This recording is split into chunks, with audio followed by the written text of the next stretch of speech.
Doctor Lakshman, आप किस तरह से देखते हैं? माना कि ये एक हेडलाइन कैप्चर करने की एक कवायद जो निरंतर चलती रहती है बीजेपी में, मोदी जी के अपना जो प्रचार तंत्र है वो इसमें लगा रहता है आठों पहर।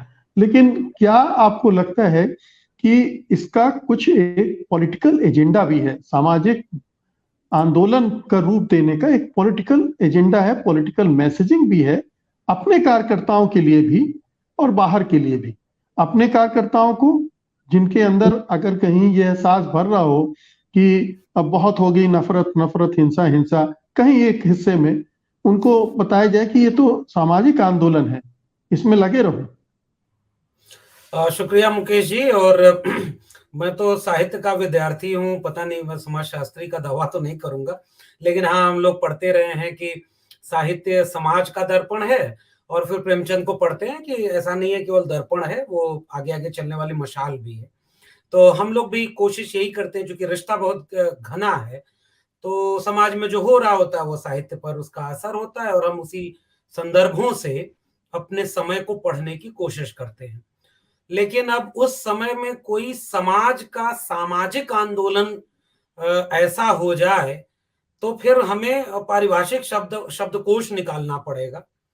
पारिभाषिक शब्दकोश ये कहता है कि सामाजिक आंदोलन का अर्थ ये होता है, मूलतः सामाजिक आंदोलन एक सकारात्मक शब्दावली है। अगर आप एक सामाजिक आंदोलन का दावा कर रहे हैं तो इसका अर्थ, इसके निहितार्थ ये होंगे कि आप समाज की किसी कमी को, किसी बुराई को बेहतर करने की कोशिश कर रहे हैं। और भारतीय जनता पार्टी, मतलब ये अतिशयोक्ति नहीं होगी कि वो सामाजिक आंदोलन नहीं, सांप्रदायिक आंदोलन की परिणति उनके आसपास दिखती है।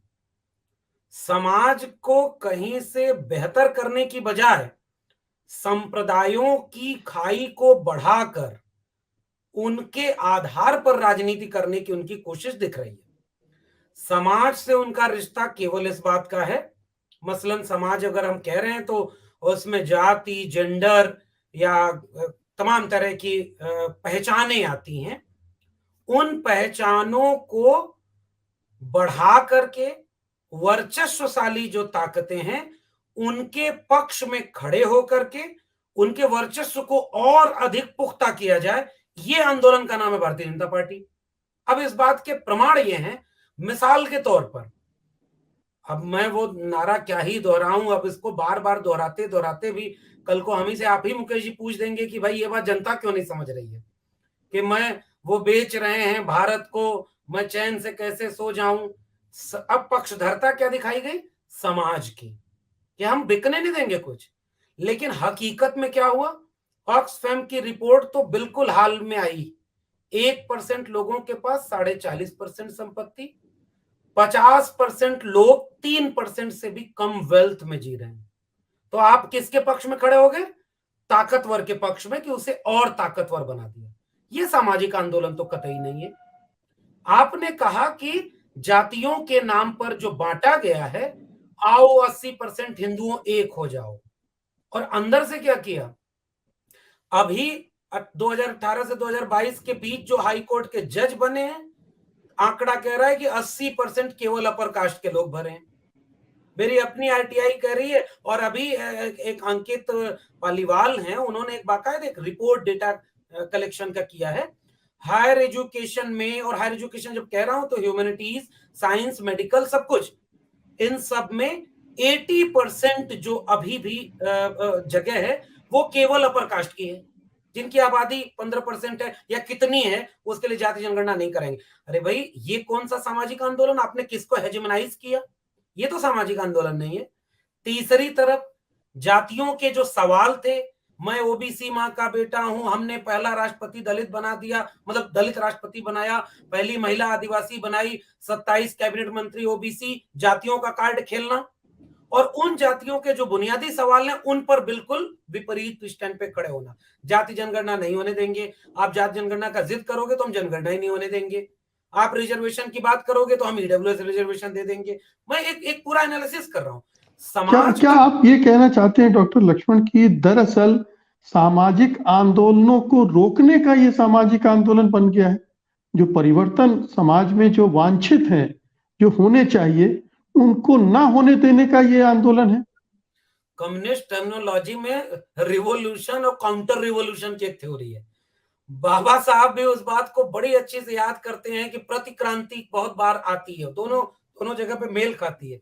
मुझे कई बार पता नहीं क्यों लगता है कि ये आंदोलन नहीं प्रति आंदोलन है। वो चूंकि अपने लोगों को बता रहे हैं, विनाश को विकास कह लेते हैं, वो सारी परिभाषा, वो सारी शब्दावलियां पढ़े लिखे लोगों को टुकड़े टुकड़े गैंग और अर्बन नक्सल कर देते हैं। लेकिन यहां उन्होंने बड़ी चालाकी से वो टर्म इस्तेमाल किया जिसके ठीक विपरीत वो काम कर रहे हैं। तो दरअसल ये आंदोलन भी नहीं है, मैं दोनों को खारिज कर रहा हूं मुकेश जी। न तो कहीं से ये सामाजिक है और न तो कहीं से ये आंदोलन है। आंदोलन टर्म भी पॉजिटिव अप्रोच का है, यह तो विनाश है। और आखिरी बात जो, और इसके बहुत सारे उदाहरण हैं, बात बहुत लंबी हो जाएगी, सिलसिलेवार तरीके से एक एक किसानों के चश्मे से, मजदूरों के चश्मे से, छात्रों नौजवानों के, शिक्षा रोजगार के तमाम सवालों से आप एक एक करके इनको कसौटी पर कसते जाएंगे। ये सामाजिक नहीं असामाजिक लोगों का आंदोलन नहीं, एक ऐसी भीड़ तैयार की गई है जो उसको उनके मूल मुद्दे से पीछे ले जा रही है।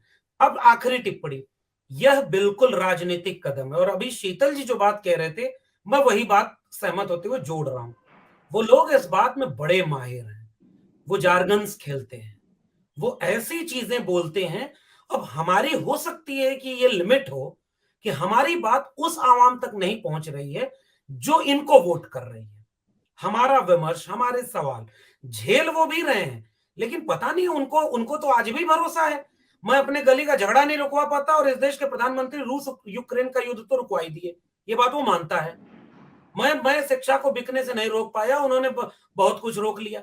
इसलिए ये एक शुद्ध रूप से पॉलिटिकल स्टैंड है और पॉजिटिव दिखाना होता है। बाबा साहब की मूर्ति के सामने भी झुकना होता है, संविधान के सामने भी झुकना ही होता है। ये इसलिए पॉलिटिकली अपने कैडर को इस रूप में दिखाना। और आखिरी बात मुकेश जी, मुझे ऐसा लगता है कि सामाजिक आंदोलनों ने अब इतना असर तो पैदा कर दिया है कि तानाशाह बेचैन हो रहे हैं और उसी की व्याख्या अब अपने लोगों के लिए कर रहे हैं कि वो सामाजिक आंदोलन नहीं जो आदिवासी लड़ रहे हैं, जो दलित लड़ रहे हैं, जो छात्र नौजवान लड़ रहे हैं, किसान मजदूर लड़ रहे हैं, अब बीजेपी एक आंदोलन लड़ रही है। तो इस टर्म को यूटिलाइज करना चाह रहे हैं। ये शुद्ध रूप से पॉलिटिकल टैक्टिक्स है और 24 के लिहाज से किया गया है जी।